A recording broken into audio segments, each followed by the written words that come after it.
All right, guys, we've been having an ongoing discussion here about animals. You guys know how much I love animals. I might be considered the world's foremost animal lover. But there are questions that arise when you're a lover of animals. What's okay? What isn't? Some people say it's great to have zoos where you can go learn about animals. Others say let the animals go. Some people say it's great to have circuses where you can go and see animals perform. Others say no, cruel, bad. We had a conversation here on the podcast about zoos, about circuses, about all different types of things, but we realized we don't know what the hell we're talking about. So we brought in somebody who does. Chris Draper, who's the Chief Operations Officer of Performing Animal Welfare Society. Performing Animal Welfare Society is better known as PAWS. Oh, a cute name. PAWS is dedicated to the protection of performing animals, to providing sanctuary to abused, abandoned, and retired captive wildlife, to enforcing the best standards of care for all captive wildlife, to the preservation, shall I say, of wild species and their habitat, and to promoting public education about captive wildlife issues. Chris joins us today on Higher Learning. Thank you for joining us, Chris. My first question: are circuses okay? Circuses with animals, circuses with wild animals in particular, I would say are not okay. I think there's a very clear difference between what wild animals have evolved to need and the life that they can be given in a traveling circus. And if you think about a life in a circus, it's not just what goes on in the ring. You know, you think of a circus and animals performing tricks in a ring, and maybe it doesn't seem so bad, you might think, but then think about what the animal is doing when it's not in the ring. And that'll be most of a 24-hour period. It'll be not performing, not in a ring. It'll be stuck in, generally speaking, what is a small traveling enclosure, quite often on the back of a vehicle. And it'll be separated from members of its own species. It'll be, sensory deprived. It'll be in a really unnatural situation, something that really doesn't sit well with these animals' needs and their biology. So I would say it's pretty clear, on the basis of evidence, that circuses using animals is really something that needs to belong in the past. I guess my question isn't how did we get here, but how are we still here?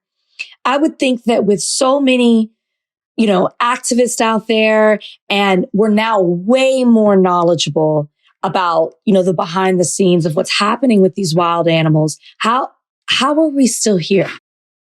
I think that's a really good question. And it's not despite a lot of effort that's gone in to get to where we are now. And there have been some significant successes and significant developments where, for example, several states and other local areas in the US have bans on something that's called a bullhook.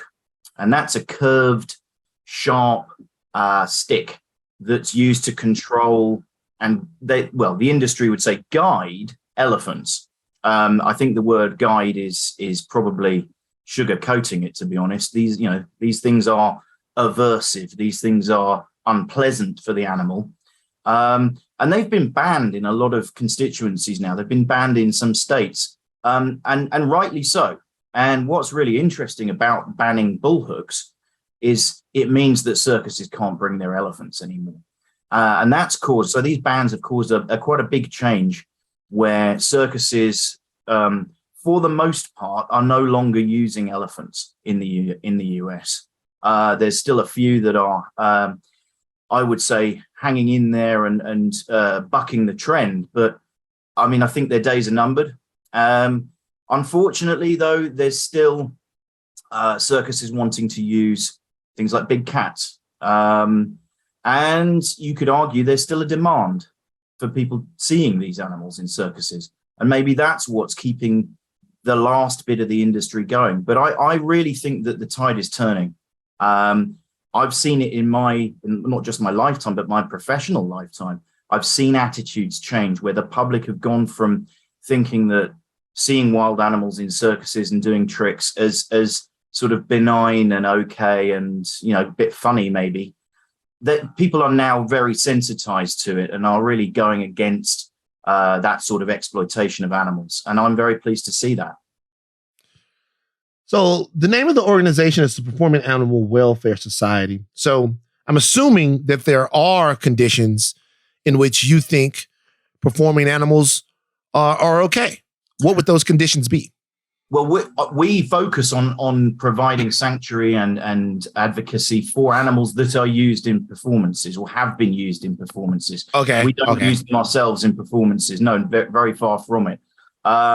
So we're here to advocate on behalf of those animals that have been used in performances, exploited in captivity. And we operate a large-scale animal sanctuary here in California, which is home to 7 elephants and 8 tigers and 3 bears and several other species of animals, all of which that have come from a whole raft of different histories, different places, and different means of being exploited. Most of our animals have come from wholly inappropriate situations in circuses and zoos. So are there, I guess I would ask, excuse me, I'm sorry, Rachel. No, go ahead. Because are there ways to humanely have an animal that performs? Because there are animals in movies, there are animals in shows, there are animals that do all kinds of other things, that people find funny or entertaining. What is the way to have an animal that would be performing in something for human beings that would be humane, in your opinion? Is there a way? I'm going to go out on a limb and say that really there isn't a way. We're dealing with such specialized animals, such specialized creatures that have, in many cases, so take, for example, elephants, they're incredibly intelligent, and obviously they operate at a scale that is so much bigger than we're used to as humans. Trying to give them a modicum of, a reasonable life in captivity, it's so difficult to even match their basic needs, let alone give them a good quality of life. And I would extend that even to our own facility. It's still captivity. We have to be the first to admit that we're doing our very, very best for the animals that we care for, but it's still not where they belong. These are wild animals, and they belong, truly wild animals. They belong in the wild. Unfortunately, the damage has been done a long time ago with the animals that we have. So, for example, our elephants, one of ours is 56 years old. She's the oldest African elephant in North America. She's been caught from the wild 50-something years ago.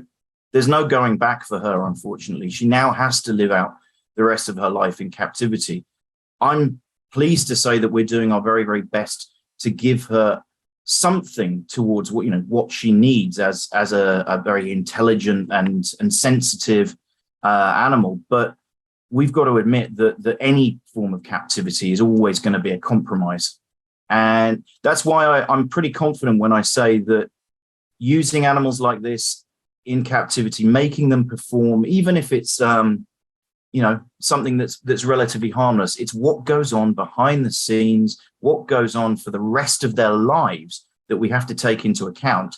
And when we think of that, I come to the conclusion that it's just not humane. I'm from Texas, and I was shocked. I guess I was outside of Austin, and I went to I don't even know if it was a private zoo. It was just somebody who had all this land, and they had a giraffe, and they had zebras and ostriches. And I had no idea that these privately owned places existed. And apparently there's several in Texas with these wild animals. Oh yeah. I'm curious, because that's something I didn't know that was out there. How are these better forms? Because we haven't really gotten into zoos, that question, but is it better because these places have the land? I'm not sure if they have the means or even the facilities or the help to be able to have these wild animals. But I mean, when I saw it, it looked okay. I'm curious with the work that you do.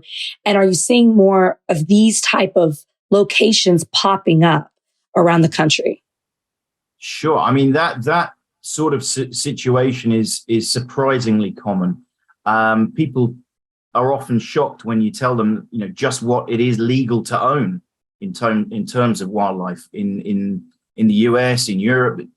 Restrictions are not that strong, and unfortunately, that means if you've got the money, you can have exotic animals on your property, on your ranch, that kind of thing, and inevitably they suffer. Inevitably, they're not going to be cared for properly. So yes, space, you might have a huge property and you might be able to offer animals a fair amount of space. Two things I'd say to that is, one is it's never enough. It's never going to be anything like the space they've evolved to use in their natural habitat. But more than that is, space is just one aspect of their life. Animals, depending on the species, they have enormously complex social needs, social networks in the case of some species. They have a drive to forage, look for food in a very sophisticated manner in some cases, and they're doing it for a great part of their day, using their brains to look for food, look for water. They've evolved, to avoid predators, to look for social companionship, look for mates. All of these environmental factors are going to be, I would say, next to impossible to replicate or recreate in a private property or a zoo or certainly a circus. Even with the best of intentions, that's where we're always going to drop the ball. We're always going to be compromising these animals in some way, sadly. And I have no doubt that there are a lot of people out there that own animals like this. They own exotic animals and they love these animals.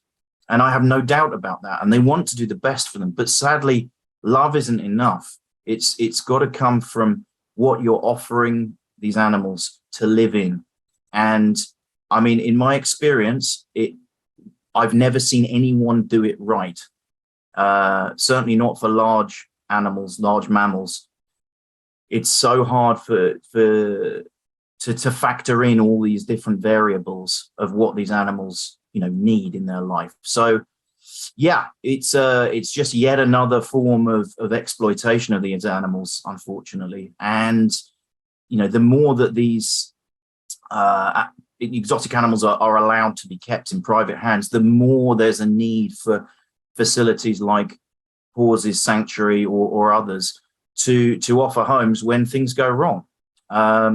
And from where I sit, it's important that we don't just mop up other people's problems. It's really, really important that we just don't become a dumping ground for animals that are cast off from somebody's pets or from crummy zoos that have shut down or circuses. What we also have to do is try and stop these industries at the very start, so that these animals are not being kept and then they're not needing a sanctuary for the rest of their life. Last question for me, and then it's two questions, one big one and then one small one. Big question is zoos. What part do they play in society at large? Are they a positive or are they a negative? Then the question after that is it okay for me to have a wolf dog? Okay. Those are some big questions, and none of them are little questions, I'll tell you that. Okay, zoos. Right. I will say this about zoos. They're here. There are a lot of them, and they ain't going anywhere in a hurry. Are they doing anything for society? I think it's fair to say there is a demand for people, amongst people, to see animals. People love animals. You're not alone in being an enormous animal lover. Everybody loves animals, and that's great. We all have this. Well, almost all of us have this drive to nature, but that comes at a price, and that price is paid sadly by the animals themselves that we keep in zoos. So zoos, arguably, they fulfill a number of objectives. One of them that they talk about a lot is conservation. You hear a lot from the zoo industry talking about how they're doing an enormous amount of work for conserving the natural world. I'm skeptical when I hear this, because I think there's an enormous disconnect between animals sitting in a cage in, I don't know, Central Park or somewhere, and the threat to their natural habitat out in the wild. There's a lot of miles between those two places, and there's a lot of logistical obstacles to ensuring that their habitat and their population survives in the wild just by exposing them to, visitors in a city park. So zoos are not doing as much as they would say they are in relation to keeping endangered species safe. They do raise a bit of money towards conservation. That much I can't deny. But again, is it enough? Is it saving the world? No, of course it's not. It's crumbs from the table. Zoos are incredibly expensive things to run. Feeding animals, running, veterinary care for animals, operating concession stands for visitors, toilets for visitors, all the things that come with being a visitor attraction, hugely expensive. And as a result, the money that they raise is a tiny fraction of their overall costs. So it's not a very efficient way of raising money for conserving the natural world. And frankly, if zoos were doing what they say they're doing for conservation, we wouldn't be in the situation that we are now with populations of let's say, African elephants being as low as they are. They're in the tens of thousands. When zoos first sort of started, and I really only mean 150 years ago, give or take, populations of African elephants were well in the millions. And during that time, they decreased and decreased and decreased. That is so fucking sad, man. It's a travesty. And we're now dealing with a situation, and that's just one species, of course. We're talking, just to choose one example, where the population has plummeted despite zoos. And this you see repeated, doesn't matter what species you look at, with a handful, and I really mean a handful, tiny handful of exceptions, zoos have done nothing to stop the plummeting population of animal species, particularly mammals and birds out there. There's a crisis going on in the natural world. Nobody should dispute that. There really is. But the answer does not lie in running visitor attractions so that people can see animals, board animals in captivity. I think it's such a tantalizingly attractive but fundamentally flawed idea. And I get it, because when I was a kid, I used to go to zoos. I used to love going to zoos. I loved animals. And I've heard it said, when I was a kid, I went to zoos because I loved animals. As an adult, I don't go to zoos because I love animals. It's that switch that needs to happen in people's minds. You don't need to see a tiger this far from your face through glass in order to care about tigers in the wild. That much it's a fallacy that's being perpetrated by zoos, unfortunately. And I think it's a real shame. It does animals a disservice, and it does people a disservice. So are they doing education, zoos? Some, not enough to justify their existence, if you ask me. Are they entertaining people? Yes. And that's why they exist. People like zoos, people like animals. Does it justify them from an ethical point of view? Does it justify them from a practical point of view? Absolutely not, if you ask me. Now, wolf dogs. Well, I mean, I would say that is it's a very interesting point where there's a lot of hybridization in the pet trade, unfortunately. People keeping Bengal cats and Savannah cats, which are hybrids between domesticated cats and servals and leopard cats. I forget the exact makeup now, and wolf dogs. The worry is, what are you getting when you cross these animals? Are you getting more wolf, or are you getting more domestic dog? Don't get me wrong, I'm a big dog lover, but even domestic dogs, some breeds and some individuals can be quite hard to handle. Introducing wolf into the mix, is that really a wise idea? Probably not. I don't even want it now that I talked to you, Chris. I'm not gonna I didn't know you did. On my job then. Right. Rach, you got anything else? What I was just hearing you talk about the way the cats too, and then the wolf dog, it makes me wonder, is there any type of animal, wild animal, that you could have at home? Because people have so many. Is there something? Not that I'm encouraging it. I'm just curious. I get what you're saying. Yeah. Well, my first response to that is, can we not just focus on domesticated species, the ones that we know about, the ones that we've sort of co-evolved with? If you think about humans and dogs have co-evolved for tens or hundreds of thousands of years. We have an understanding of how dogs behave, and dogs have an understanding of what it's like to live alongside humans, and they've sort of adapted to living alongside humans. And yet you look at how badly we treat dogs and how many homeless dogs and cats there are in shelters everywhere. And yet people still want to go out and find a new species of exotic to keep. It breaks my heart. I mean, honestly, it's let's deal with what we've created before we go out looking for more. I think with all these discussions of captivity, and that's really what we're talking about here, yes, you probably can find smaller, less complex species that may not know they're in captivity. And if that's the case, and you're genuinely providing all their needs, then I think that there is maybe less of a concern about their welfare. And I'm talking really things like maybe amphibians like frogs and newts and salamanders and that smaller stuff like that may not really know or care that they're in captivity. But I think with most of the stuff that you might be thinking of, bigger stuff, furry stuff with feathers, anything, whether it be in a zoo, a circus, or being kept as a pet, anything you when you put them in confinement, you're causing a problem.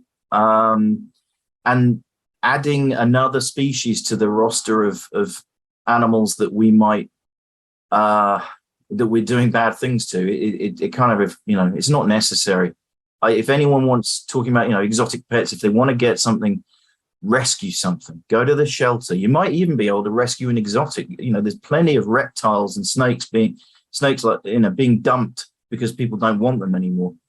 There's now they're already out there in the pet trade. Don't buy them. Don't start a demand for a new type. Go out and rescue and offer a good home. Do your research.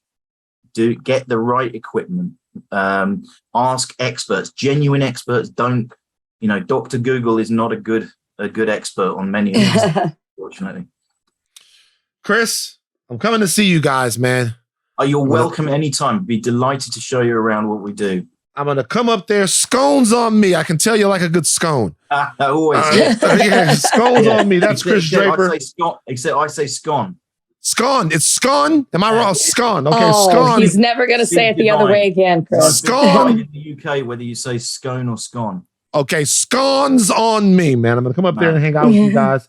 That's Chris Draper, everybody. I hope that you learned something from him. Paws is the organization. Is there a particular place that people go to donate or to get more information if they are so inclined, Chris? If they could go to our website, it's www.pawsweb.org. Okay. That's Chris Draper. Thank you so much for joining us on Higher Learning, Chris. Okay, Higher Learning family, we are getting to the bottom of what's best for animals. And we have someone here who can help us with answers to that question. We have Lauren Howard of the San Diego Zoo. Lauren Howard is the director of veterinary services for the San Diego Zoo Safari Park. What a fantastic situation.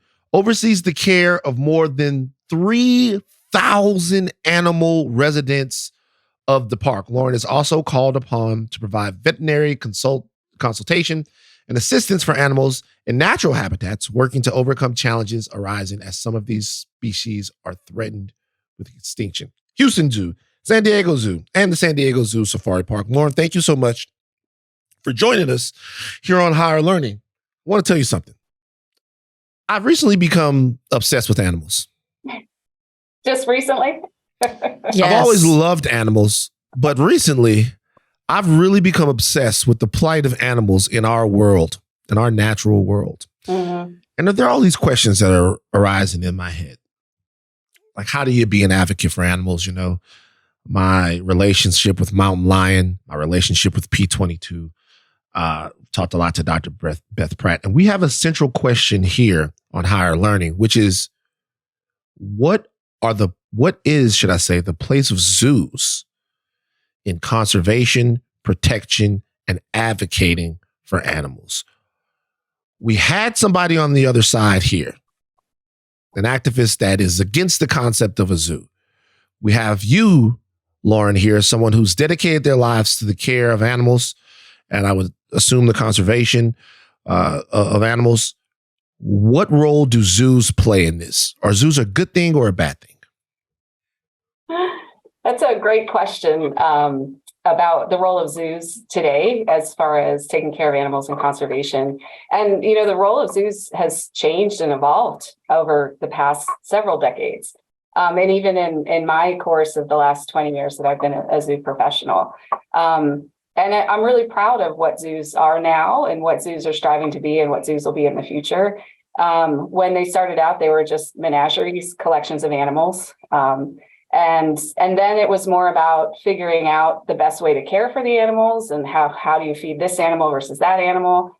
And now it's all about connecting to our truly wild places, which are fewer and far between every year, unfortunately. And recognizing that the work we do in the walls of, our two institutions, the zoo and the park, and at zoos across the country and across the world, is about using our skills and our access and our ability to impact to take what we've learned with our animals and our walls and spread it across the world and share our expertise to ensure that we have keeping biodiversity very high in as many places as we can. Dr. Howard, when I listen to you explain it, it all makes perfect sense. I understand why you do what you do. It seems to benefit the animals, but then there's this other side to it. Why is there another side of it when the things that you're doing, and as you explain them, are beneficial to animals? Yeah, it's a really complex topic, and it's people take it very personally. When you say you've become obsessed with animals, so many people are, and they take their own experiences with animals they have in their lives, and they apply it pretty broadly. So it's a very personal topic for a lot of people. Even people who've never seen an elephant in person feel very strongly about if elephants should be under human care. Mm-hmm. So that's what makes it kind of a sticky conversation. What we look at is that wild animals are on a continuum.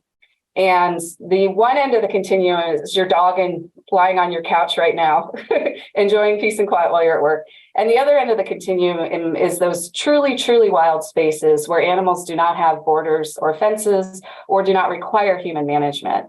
Now, even in most of those wild spaces, there's still some degree of human management because someone has to keep those spaces protected and, do things like make sure domestic animals aren't introducing disease or tourists aren't introducing disease and that kind of thing. So it's really just this giant continuum, like so many things in life. And the question is, where do you fall on the continuum of belief? And we believe strongly that we need to secure all of our wild spaces and the animals and plants that live in them. And we've dedicated our lives, everything in our lives, our professional lives, to make that happen. And to ensure that all life thrives, whether it's, P22 in the middle of LA, or if it's animals, orangutans trying to get across palm oil forests in Asia. So it is a complex question. I think some people really attach their own feelings to animals that they see under human care, and everyone wants to see animals in an area where there are no fences and no borders. But right now, there aren't enough safe wild spaces for those animals.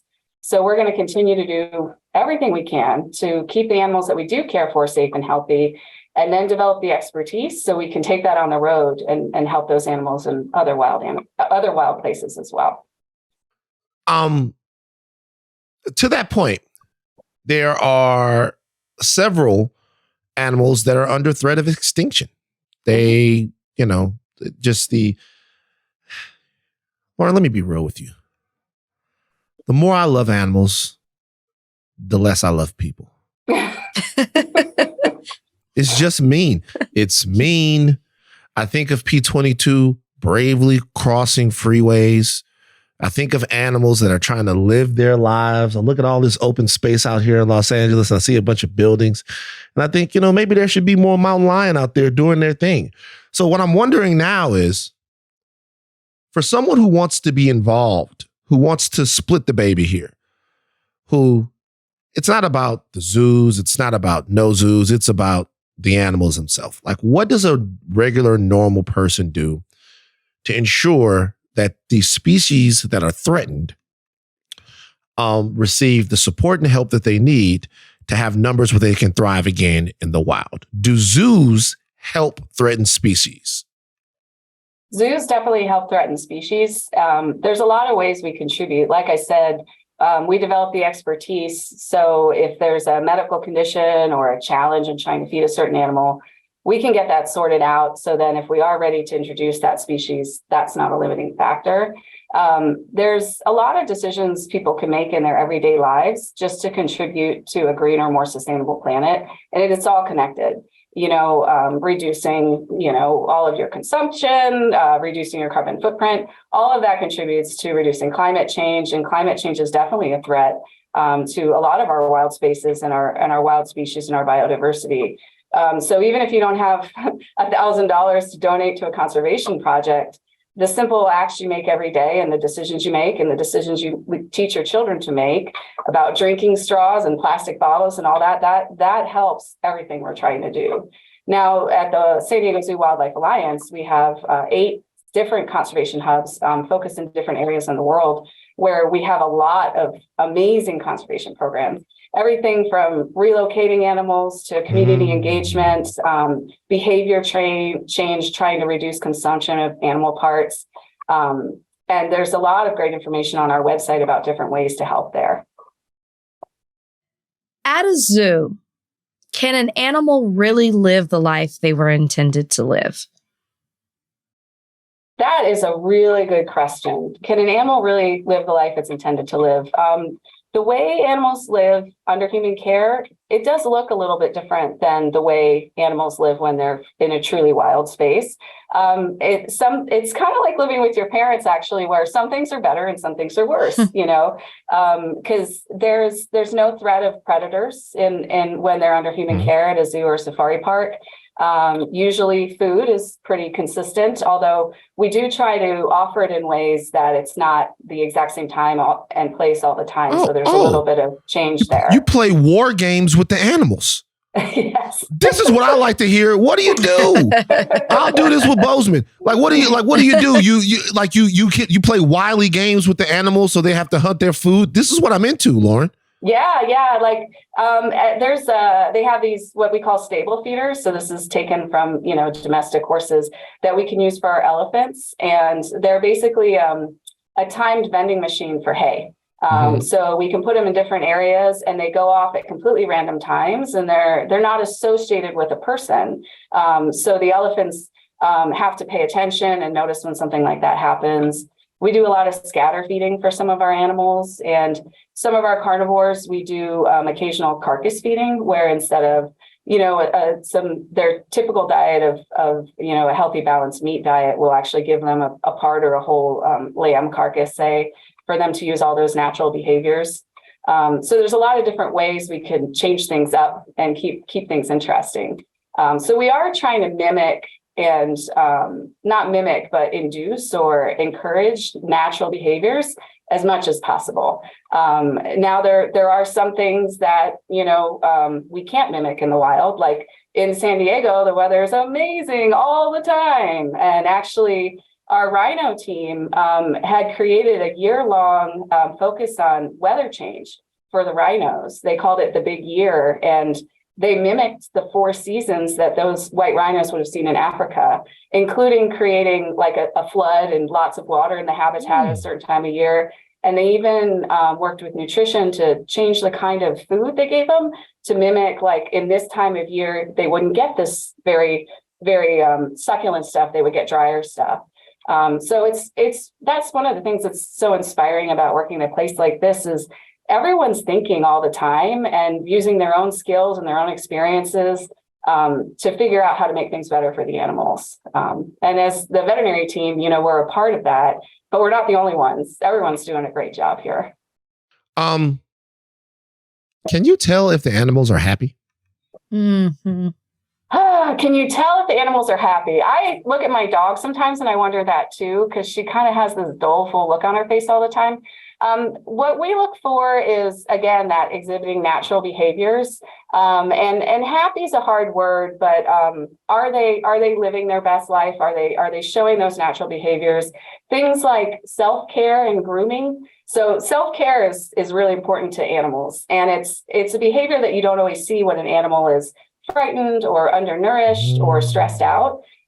So when we look at an animal in the habitat we've created for it and it's exhibiting self-care, it's a bird that's preening, or it's an animal that's grooming or something along those lines, then we know that all those other boxes are checked, because it feels comfortable enough for a tiger to lay down and lick its paws and clean itself. So we do look for those extra behaviors. And also reproduction is a really great way to know if animals are healthy and thriving. And that's something we specialize in here at the safari park. Have you guys ever been here to the park? I have not. No. You got to put it on your list. Donnie, our producer, Donnie has been. He was telling me about it. Donnie was saying, Donnie, jump in now. Talk to Lauren. I've never been to the safari park, but I've been to the park itself. And I was talking about how massive it is. I was saying it's like, I would compare it to a theme park scale. Like there are basically any animal I could think of. You guys have an exhibit for it. So it was amazing. Donnie's great. Thank you, Donnie. Yeah. And here at the safari park, we have these huge habitats. You could take the entire San Diego Zoo and put it into one of our habitats here at the safari park. So we have so we have a lot of herds of antelope and giraffe and rhino all sharing big spaces together, and they breed really well when we put them in those very naturalistic habitats. So reproductive success is another indication that animals are feeling pretty good about themselves. I want to piggyback on feelings, because when I think of a zoo, and this is tough, and this is why we wanted to have these conversations, because grew up going to zoos, loved going to the zoo, but as an adult, you start to see things in a different way. And as you talked about, as we become obsessed with animals, especially when you have an animal, you start seeing things in a different way. But I can't help but think about the anxiety for the animals, and I wonder if there's a way to measure this. When you have kids and people gawking and tapping on the glass, and is there a way to measure that, to monitor that, does that make the animals anxious? I mean, we've seen videos where animals charge at the glass at times, and so I'm just curious, when it comes to that argument of zoos versus no zoos, where that lands. Yeah, and animal anxiety and feeling safe and not feeling on display like in a fishbowl, that's a real focus of zoos more these days. In the past, I don't know that zoos have always hit the mark on that. And we're adjusting more to have habitats where there's a space between the animals and the people. And if there is a glass wall, there's usually someone standing by, or there's, signs and stuff, please don't tap on the glass. There's a few different ways to measure anxiety in animals. There's been a lot of good work looking at corticosterone or glucocorticoids, and a lot of times they measure it in fecals. That's sort of a stress hormone.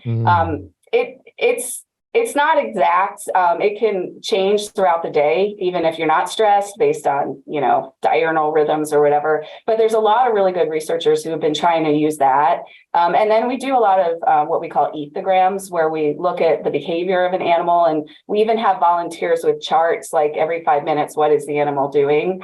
Because we do look for what I'm sure you've seen as stereotypic behaviors, like pacing back and forth, or elephants rocking from one foot to another. Some animals, like giraffes, might suck on things a lot if they have anxiety, or they develop these coping mechanisms or habits. Kind of like chewing on your fingernails. And more zoos are recognizing that. Like, for instance, the San Diego Zoo, which has a very large carnivore collection, has a program they call Replace the Pace. And they're recognizing certain cats that have that anxiety and might pace the same trail in the habitat over and over again. and they're doing a concerted effort. Like, why is this animal anxious? What can we do? That's where carcass feeding comes in and other ways to change up the environment. And for us, when animals are sick, then there's definitely anxiety for both parties, actually. Mm-hmm. But I don't need drugs most of the time. But our animals, we, especially at the park, we have a lot of antelope, like, gazelles and all that kind of thing. And they're very herd focused animals. And when one of them has, say, an injury or an illness, we have to separate them from the herd and hospitalize them and treat them almost like an intensive care situation. And that makes them very nervous because in the wild, if you're separate from your herd, you're eaten. Yeah. So we've come a long way, especially in our practice, because of our patients using what we call anxiolytics, or basically anti-anxiety drugs. And, you can think about your Prozac and your serotonin reuptake inhibitors and that kind of thing. We have like shorter acting injectables. Yep. That were actually used first and figured out in South Africa with endangered game animal translocations.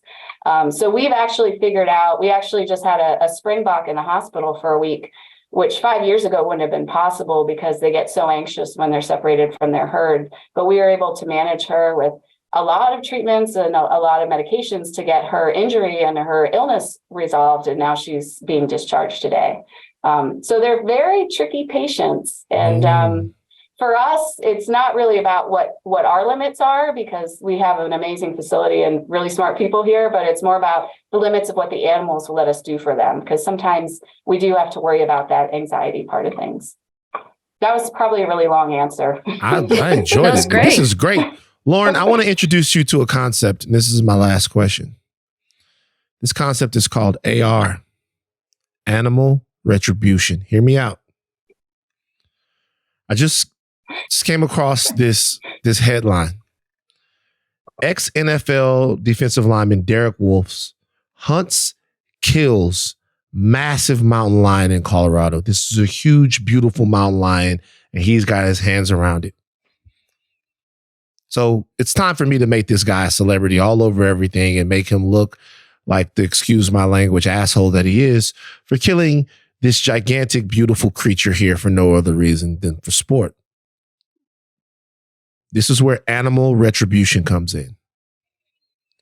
I say what we do to Derek Wolfe, since he likes the winter in Colorado. I say we tell him you can come back into society and not be criticized. You got 10 days. We put you in the habitat of mountain lion. You go out there, you survive. Take the gun away, Derek. Let's see how much you got. Let's see if you can get it done. I think, as an animal militant as I am, what we have to do is allow animals their revenge, Lauren. These animals have to get their lick back. They want it. I've seen this happen before. I've been to the Baton Rouge Zoo, and I've seen kids in the Baton Rouge Zoo, which thank God they closed that down because that was a disgrace. I'm from Baton Rouge, Louisiana. I've been to the Baton Rouge Zoo, and I've seen kids fucking with the animals. And I've seen the animals on the other side going, I just wish, just for one time, Jurassic Park came to life. I was on the dinosaur side in Jurassic Park, like in every single movie. So what do we do to these people, these terrible people that we see slaughtering elephants, that we see kill Cleo the lion, that we see like messing with people? Like, what do we do to them? Like, this is disgusting. This is a disgusting picture that all of my people are sending me now because this guy killed this mountain lion. Like, how do we make this into a societal scarlet letter? That's a can of worms right there. It's a very good question. And, there's a lot of folks in this country who hunt legally, hunt game animals that are overpopulating, and it's an important part of keeping our ecosystem healthy. I get it. I was a deer hunter for years. Right, yeah. And then like, you don't want them to get lumped in with the trophy hunters who spend hundreds of thousands of dollars to be able to do that trophy hunt in Africa. But it's tricky because a lot of those permits that go to those trophy hunters go to help conservation. So there's always like two sides to every story. I couldn't imagine killing an amazing like predator, like a mountain lion, having had the opportunity to work with many very close up. All of our, top chain predators who are not overpopulating, they're not all necessarily endangered, but they all have very important roles in the ecosystem. There's definitely better ways to celebrate them than to put their heads on a wall. Rachel, you got anything else for Lauren? Last question. Since we are talking about zoos and people seem to be becoming more and more emotional about them, do you ever think that we will get to a place where zoos become extinct? Will we get to a place where zoos become extinct? I think that is something as an industry that we've been talking about, and also as a group of zoo veterinarians. There's about 400 of us in the U.S. that work in zoos all across the country. We're a pretty tight-knit group, and recognizing like what does the future hold? And if you look at, obviously the first thing is whales under human care.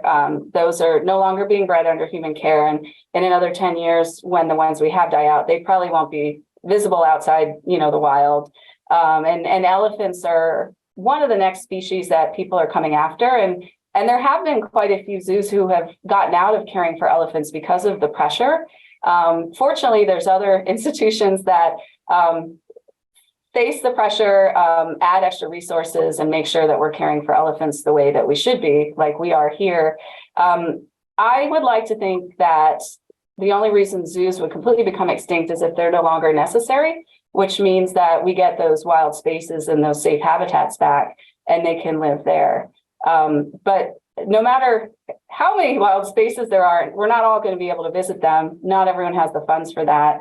And in that regard, we're always going to need a way to connect everyone in San Diego and LA, across the country, with our wild animals, because I get to go out sometimes and just watch people here, and seeing that connection and that awe and wonder with the kids, but not just the kids, it's the adults too. It's really special. And, I got into my field by going to a zoo when I was younger and being inspired. So I think the amount of dedication, skills, and passion for caring for animals in zoos, I don't think we'll ever let them go extinct. But I do think their role will change in the future. And I'm excited to be a part of that conversation. You guys got lions down there? We do. We have a couple of, I think, 2 or 3 female lions. Yeah. Okay. Well, I'm gonna trank that guy and come throw him in a line and close him. You guys are all gonna be sleeping. We just did a dental on one of the lions, so they're ready to go. Oh, animal retribution! Oh my gosh! Don't support it, Dr. Howard. Animal retribution. This is the sign. We're gonna have shirts made. We're gonna get Joe Exotic and all the rest of these people. Animal retribution. That's the sign. Lauren, thank you so much. We are here at Higher Learning, making sure that we stay connected to our natural world, and making sure that we keep in mind, as human beings, our effect on that natural world and the animal brothers and sisters that we share it with. And so you guys' knowledge, we had Chris Draper on from Pause. You guys' knowledge from a varying, all different angles of this discussion is very valuable to us. And we thank you for taking time out of your day to talk to us. Seriously. Well, I appreciate you caring and wanting to talk about it, because that's the only way we're all going to understand each other, is to be able to have these conversations. Absolutely. Absolutely. That's Lauren Howard right there. She is the director. Don't play with her. She's the director of the veterinary services for the San Diego Zoo Safari Park. I'm going to come down there real soon. Thank you for joining us on Higher Learning today. Yeah, come see us anytime. Animal games. Animal games. What? Donnie, what's happening? What's happening? A surprise? Animal games. That's the Animal Games theme song right there. Donnie, what is happening? Donnie, what's going on? All right, so instead of mailbag, we're going to do animal games. We're bringing back the promise. Oh! Yes, it is official. We're back. And so to kick off the return of animal games, I found out that February is not only Black History Month, it's also Humpback Whale Awareness Month. Oh.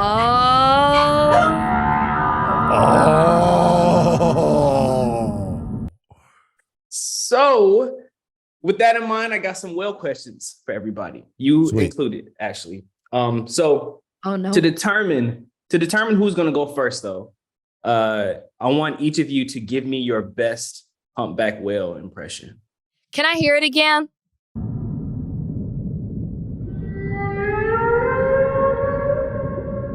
Shit.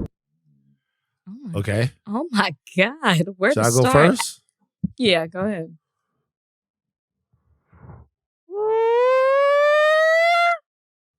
Okay. Sound like a cop car.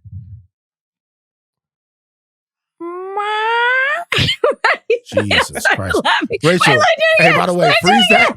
Freeze, Rachel, like, yeah. hey, Donnie. Wow. No. Wow. Whoa. Whoa. Come on, man. I'm just trying to do it. Donnie, I need that still. That's going on. That No, Rachel, stop. one too. Rachel, you can't do it. You can't. Whoa. Rachel's going last. Use that Ashley, one. Use that one. Let's hear your whale impression.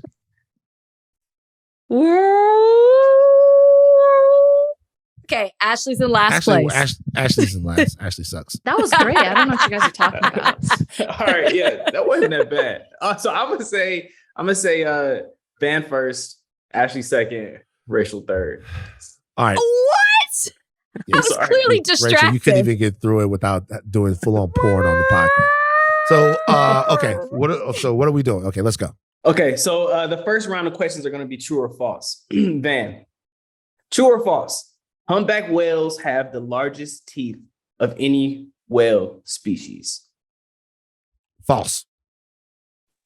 Correct. False. They have 270 to 400 fringed plates, not teeth, that hang from each side of their jaw because they eat plankton and krill and whatnot. Okay, so that's 1 point for Van. Ashley, are you ready? Yeah, I'm ready. All right. Second question, true or false? In the wild, humpback whales have a lifespan of 80 to 90 years. True. Oh man, also true. Maybe these questions are too easy. So yeah, that's also true. Rachel, true or false? Humpback whales have no natural predators. False. Also true. Predators are, no, you are also correct. It is false. Their predators are humpbacks. Their predators are killer whales, false killer whales, and large sharks. Wait, So what? Was she right or wrong? I got it right. She was right. The correct answer is it is false. They have no natural predator. Wait, what Okay. am I saying? She said true. You said No, I true? didn't. I said no. Wrong. He said they. No, he said no. I didn't say true. I said false. Rachel She said false. She did. I said. I swear to God, I said false. You just start paying attention. She said false. What was the I question? said that's true. I said What was that's the question? true. It is false. So that's what's confusing. It was humpback whales have no natural predators. And I said false. You said false. Interesting. I fucked that up. That was on me. Donnie's very We all shaky got today. a point. We all got a point. It's been a minute since we've done this. Okay, y'all got 1 point. Last round is multiple choice. Playing. Let's see if this gets harder. Okay. Ben, first one. A group of humpback whales is called A, a troop, B, a herd, C, a pod, or D, a parliament. Run those again. A group of humpback No. whales It's is B. called It's B. A herd. a herd. False or wrong. It's C, It's a pod. parliament. It's a Oh, pod. really? Damn. Parliament That's is weak. owls. Because like a doll. It's like a doll. It's like It's like dolphins. I should have known that. Pods. Yep. All right. Second question to Ashley. Okay. A newborn humpback whale typically weighs A, about 2 tons, B, about 1,500 pounds, C, about 1 ton, or D, about half a ton. I'm gonna go with A. About 2 tons? Yeah. That's wrong. Wrong, nigga. 4,000 4,000 pounds. 4,000 pounds. Fucking crazy. I can't believe I missed pod. Captain All America right, big says, whales are. I saw a pod of whales in the Hudson. Shit. Oh, yeah. Yep. If I get this right, I win. Yes, that is true. Okay, so this is for all the marbles, Rachel. Which of the following senses do humpback whales not have? Oh, damn. Okay. A, taste. B, touch. C, smell. Or D, hearing. What were A and B? A is taste. B is touch. I'm gonna go with B. Wrong. Wrong. It's A. It's A and it's also C. Damn. You had two options you could have gotten I right. almost said A. Yeah, Ugh. they can't taste and they can't smell. All right, so first round of animal games, we are tied up at 1 apiece. Cool. Yeah, right. that's great, Donnie. Great work. Donnie's fucking Appreciate it. amazing. Okay, take your thing caps off, but do not stop learning. You guys take it easy. I'm Van Lathan Jr. I'm Rachel and Lindsay. Bye, guys.